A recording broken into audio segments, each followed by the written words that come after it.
In this video, I want to talk about creative process that results in a piece of art. I will be painting with acrylics, experimenting with mixed media, and explaining how I make artistic decisions and arrive at the result that you will see at the end of this video.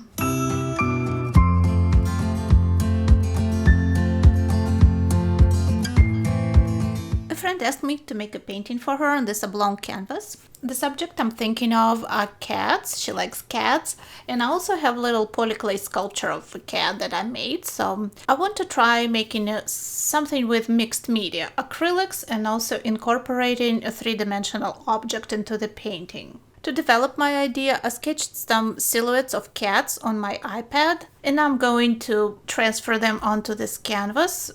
Try to work out some sort of a composition. I want them to be all different sizes, not just different poses. The best place for the sculpture, I think, will be in this upper right corner. I will have to figure out how to securely attach it to canvas. And I'm going to paint these cats negatively. First, they will look like just dark blobs of color, but then I will define the silhouette with lighter background color.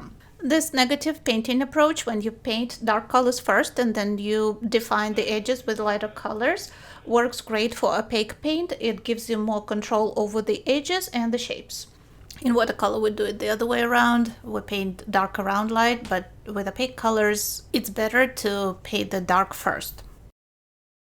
So here I am with my dark blobs all over the canvas. I asked my boyfriend to help me attaching the cat, so he did a good job. It's very secure now. I'm going to paint this three-dimensional cat as well, so he looks part of this painting, not something extraneous.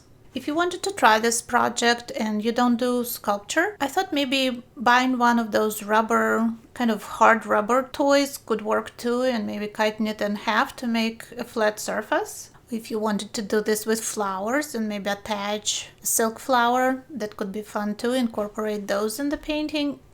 I think that combination of flat painted surface and three-dimensional objects is really interesting. Okay, I'm going to bring back my cat silhouettes. I'm using a white pencil to sketch them back in.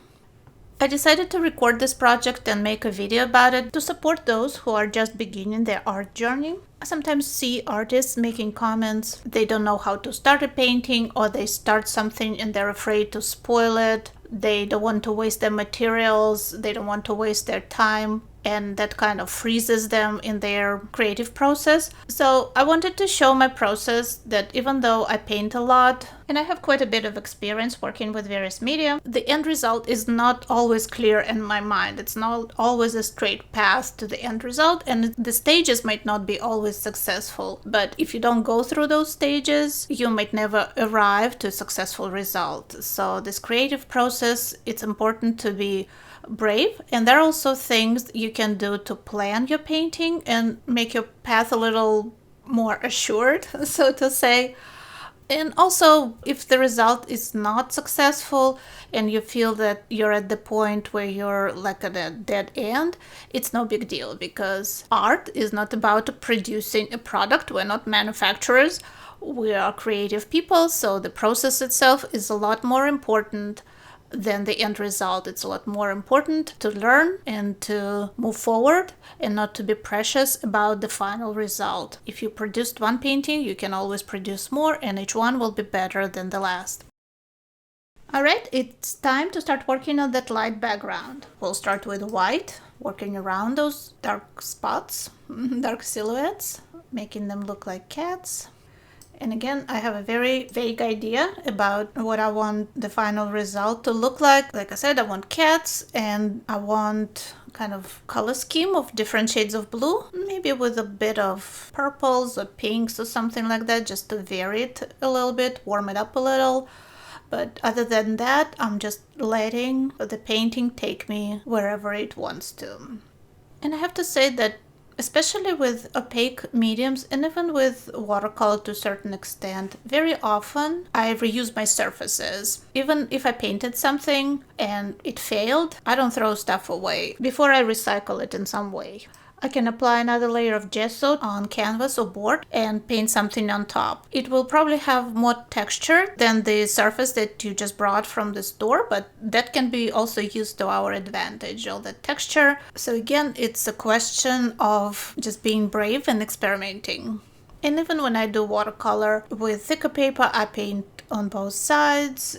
And with thinner papers, you can either cut out a piece of the painting that turned out okay, or you can reuse that painting for collage, or even just use the backside for sketches and painting swatches. So I know we don't like to throw money out the window and art materials are expensive, but there are always ways to reuse them and get your money's worth without just keeping them in the closet and not doing anything. I'm adding a couple other colors to the background. I'm using yellow and alizarin crimson, which mixes with my light blue background and with white and gives me some pinks, light yellow colors, some purples. I think it's starting to look pretty interesting, working around my dark cats. I usually record my painting process so I can go back and look at the video, but if you don't have all that recording set up or don't want to go through all this trouble, a good idea would be at each stage of your painting, when you stop and you kind of have to think what else you need to do to the painting, is to take a photo. Just snap one with your cell phone, and that way when you work on the painting and you feel that you don't know what else it needs, it first of all helps you to look at the photo, gives you a fresh view, but also having a record allows you to analyze those photos and look at all the stages and learn from them. So next time when you work on something, your brain will tell you you need to stop here because last time we overworked this, or this turned out too dark, you should have stayed at the lighter stage. Just use it as a record of your creative process and material that you can later analyze and learn from. Now the cat silhouettes look very stark. Let's touch them up a little bit, maybe add a little lighter colors to them to give them a little more volume. I did that on that cat sculpture, so it doesn't look that flat black. I added a few highlights there with lighter blue, and I'll do the same for all the cat silhouettes.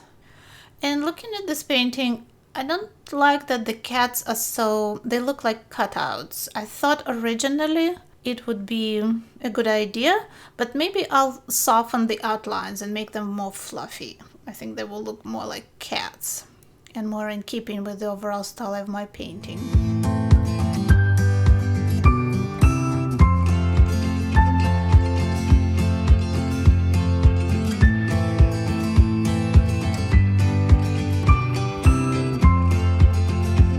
Also, I don't like that they're just larger shapes and they're not connected with each other.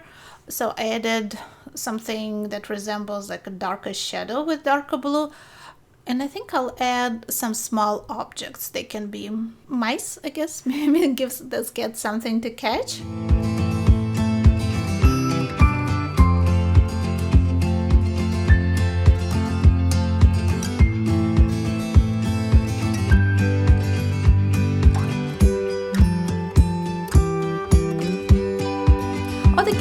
Butterflies. This one is jumping up, so maybe he tries to catch a butterfly. Not in the original plan, but again, I'm just going with the flow and trying to see what this painting needs. And if I don't like what I'm doing, acrylics are very forgiving medium. I can always make corrections, repaint it. No need for me to be afraid to try something. Okay, I think it looks better with those little bugs and mice, butterflies that I added. I'm going to let this dry and I'm going to go and sleep on it, let my eyes rest and my brain. Then I will reevaluate the result again. It's the next day. I looked at my painting and I like what I did, but I think it can use a little more pizzazz. And what's the best way to add the pizzazz but metallic paint? So here is gold acrylic and I am going to make some changes to this painting. I think those little elements that I added look too much the same as cats, so I'm going to repaint them or at least some of them, with gold, and I will also add a few like gold specks here and there just to vary the surface even more. Okay, that looks good.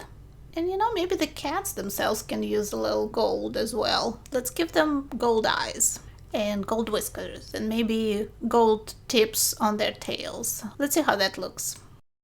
So what are your thoughts about the creative process and starting with no plan and just trying to see where the painting takes you? Do you sometimes feel that you're obligated to produce a masterpiece, a finished piece of art? Please leave me a comment below. I'm interested in your opinion and your thoughts, and I'm looking forward to reading all the comments. Alright, the painting is finished. I have a very vague idea when I started what I wanted to do. I just knew I wanted some cats on this oblong canvas, and I wanted to incorporate the cat sculpture that I made previously from Polyclay, and this is where my creative process took me. I hope you enjoyed this video, and I hope it will help you to be more courageous with your artwork. Help other artists to see this video by liking or sharing it. To see future videos, subscribe and click the bell button to be notified when they're published. Thanks again and stay creative!